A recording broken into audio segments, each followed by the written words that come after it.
हद्दपार हद्दपार बॉक्साईट हद्दपार हद्दपार हद्दपार बॉक्साईट हद्दपार जमीन आमच्या हक्काची नाही कुणाच्या बापाची जमीन आमच्या हक्काची. आज रत्नागिरीमध्ये 3 महत्त्वाच्या विषयांवर जिल्हाधिकारी कार्यालयामध्ये बैठक संपन्न झाली. त्यातली पहिली बैठक ही नाणारमध्ये जो बॉक्साईड प्रकल्प त्याची सुनावणी 20 आणि 28 तारखेला होती, त्या संदर्भातली एक बैठक होती. आंबा बागायतदार जे आहेत त्यांना कॅनिंगसाठी चांगला रेट मिळत नाही ही एक तक्रार होती. त्या आंबा बागायतदारांची एक बैठक होती. आणि सारथीचं विभागीय कार्यालय रत्नागिरीमध्ये सुरू करावं या मागणीसाठी एक बैठक होती. अशा 3 बैठका या ठिकाणी संपन्न झाल्या.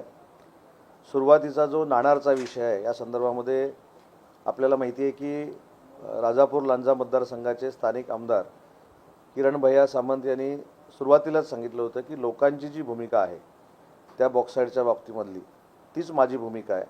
आणि त्याच्यानंतर असं एक चित्र निर्माण झालं की पंचायत समितीची राजापूरची आहे तिनं एकमतानं ठराव घातला की ही सुनावणी रद्द करा.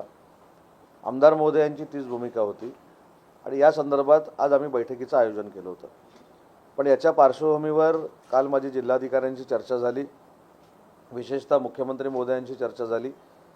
आज 100% तिथल्या खातेदारांनी, एक 2-4 किरकोळ सोडले तर सगळ्या खातेदारांनी विरोधाची पत्र ही कलेक्टर महोदयांना दिलेली आहेत. आणि या पार्श्वभूमीवर 28 आणि 20ची जी जनसुनावणी होती ती रद्द करण्याचा निर्णय हा प्रशासनाने घेतलेला आहे. आणि तो निर्णय घेत असताना राजापूर लांजा मतदारसंघाचे आमदार देखील उपस्थित होते, तिथले सगळे शेतकरी देखील उपस्थित होते. आणि एक भूमिका आम्ही सातत्याने जी मांडतोय तीच भूमिका बैठकीमध्ये मांडण्यात आली की बाबा लोकांना विश्वासात घेऊन लोकांनी जर संमती दिली किंवा लोकांनी जर सांगितलं की तुम्हाला नाणारला बॉक्साईडचा प्रकल्प पाहिजे, नाणारला अजून काही रिफायनरी पाहिजे, नाणारला अजून कुठचा प्रोजेक्ट पाहिजे, तर हे सगळं ठीक आहे.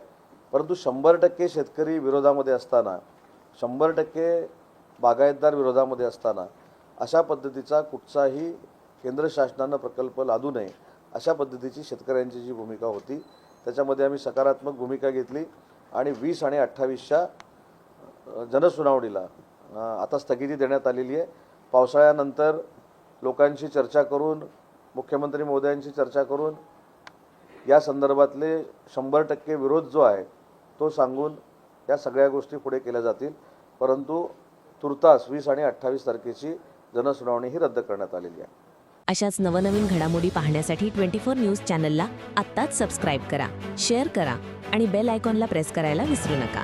आणि हो, तुमची प्रतिक्रिया देखील कॉमेंट बॉक्समध्ये नोंदवा.